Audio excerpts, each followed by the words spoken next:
Welcome to our video on trig substitution, dealing with integrals. Let's just get rock and roll on this one. This is not a lesson that people are a big fan of. I'm just going to give you a heads up about that right now because it takes, it's not just regular U sub, it's actually an extra step beyond that. That's stuff people really don't like is the extra step. So trig substitution is going to occur when we get some integrals, and I'll show you two of them right here, where regular U sub is not going to work, or integration by parts is not going to work, or just any of the other techniques we've gone over, they're just not going to work. So there's an option called trig substitution, which actually works pretty often, but this is usually not the first thing people want to do, so they usually will go around it just to avoid it because, again, of just an extra step at the end. All right? So for guidelines, you have to pick your U, and that's really not the hard part. So it depends what format. If we have a squared minus x squared, okay, it kind of looks like 1 minus sine squared, so we'd pick our u to be sine.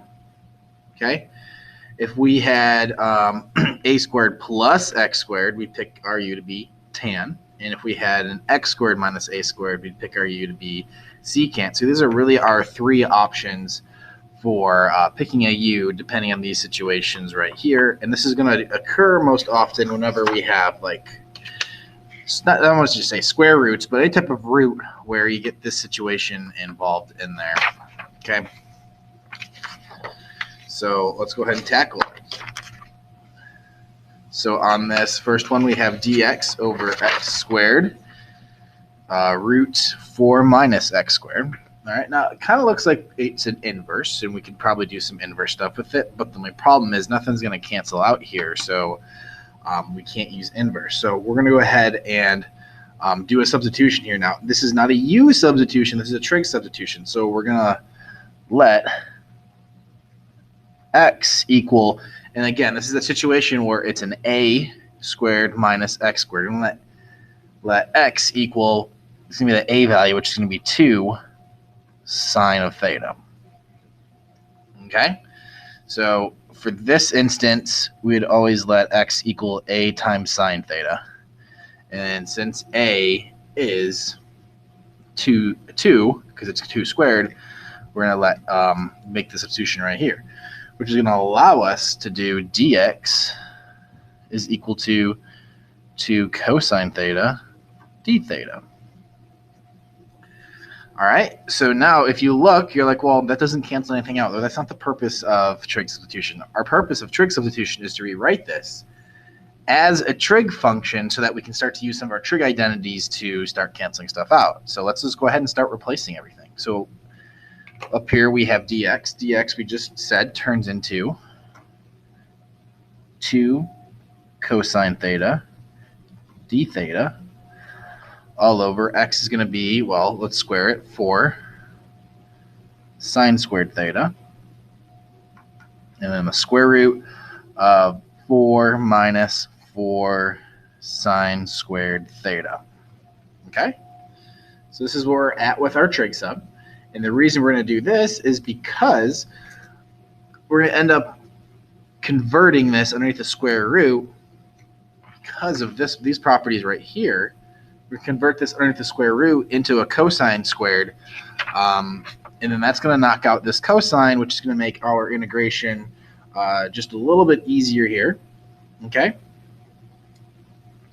so what's going to happen here is I'm going to be left with 2 cosine theta d theta all over. I have a GCF of a 4 right here. Okay, so I'm going to take out the 4, and then what is root 4? It's 2. So it's 2 times 4. It's going to be 8. I'll simplify these numbers in a little bit. Not too worried about it right now. So that leaves me with 1 minus sine squared theta. Well, what is 1 minus sine squared theta?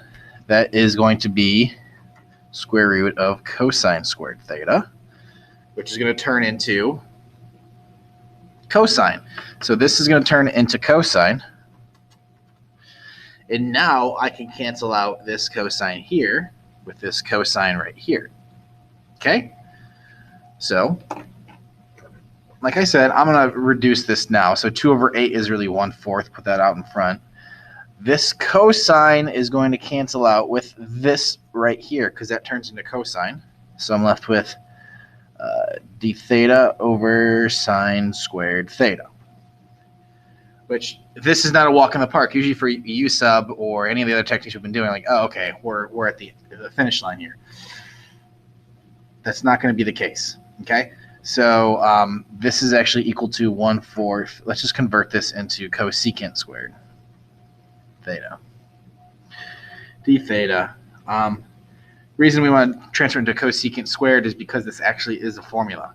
What does cosecant squared turn into? It turns into, well, 1/4 still out in front, turns into negative cotangent theta plus c. So, hey, we're almost there. Okay, we just had to do a little bit of rewriting here. This turns it right into a formula because the derivative of cotangent theta, by the way, is negative cosecant squared theta. So we're almost there. We need to get rid of this theta because the problem is not in thetas, it's in x's. So how do we do that? Well, we're going to draw a handy-dandy triangle. So here's our triangle in the first quadrant. I always just draw a first quadrant triangle with using our substitution. So here's theta. Okay, now we let sine of theta be, looking from up here, sine of theta is equal to x over 2. So that's going to be 2 is my hypotenuse, x is my opposite, and then I'm going to use the, I don't know this one, let's call this base b. So b squared plus x squared equals 4. B squared, this is Pythagorean by the way, b squared equals 4 minus x squared. So b equals root 4 minus x squared. It's not plus or minus because this is an actual triangle. So this right here is actually equal to root 4 minus x squared. Okay. Now, what is cotangent of this triangle? Well, cotangent, if you remember, well, if tangent of theta is opposite over adjacent, well then cotangent of theta is going to be adjacent over opposite. So from here, it's going to be root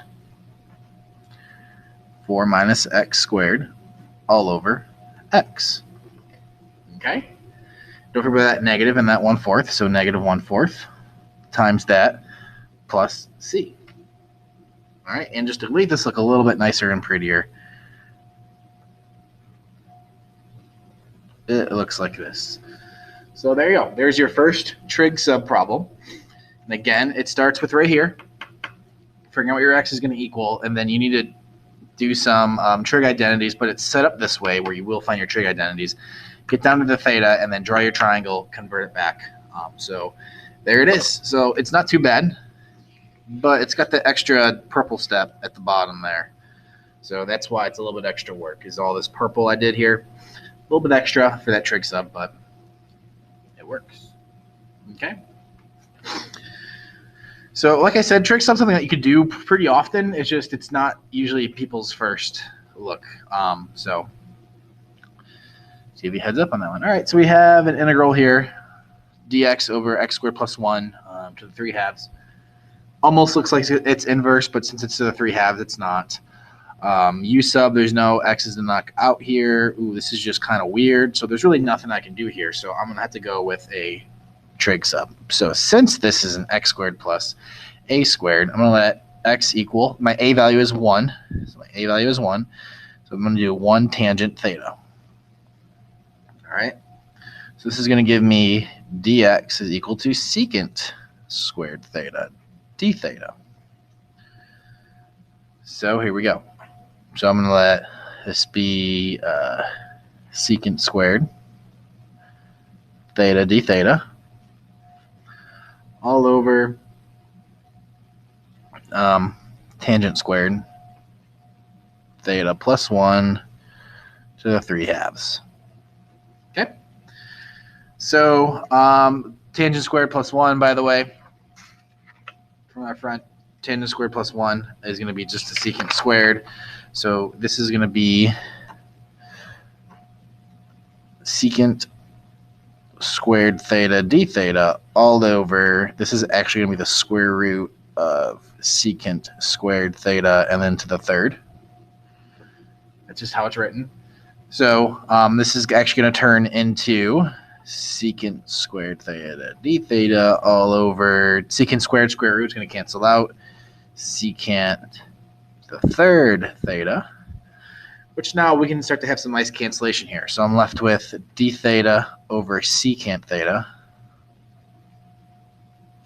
But this is really equal to cosine theta. Let's put that in the numerator, which has a nice easy integral. So the integral of cosine is going to be sine. So it's sine theta plus c.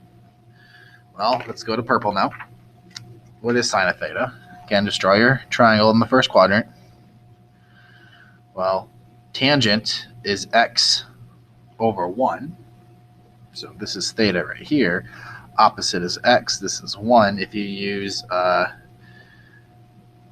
squared plus b squared equals c squared, you're going to get root x squared plus 1 for the hypotenuse. And then so sine is going to be opposite over hypotenuse. So this is x over root x squared plus 1 plus c as our final answer. So this example a little bit more straightforward than the other one. So there we go. There's your trig sub. So it's not so bad. Just has this little extra purple step. So for this problem right here, it really isn't that bad because the purple step's pretty quick, whereas over here, a little bit more purple going on for the extra step for trig sub. But again, just follow the same rules.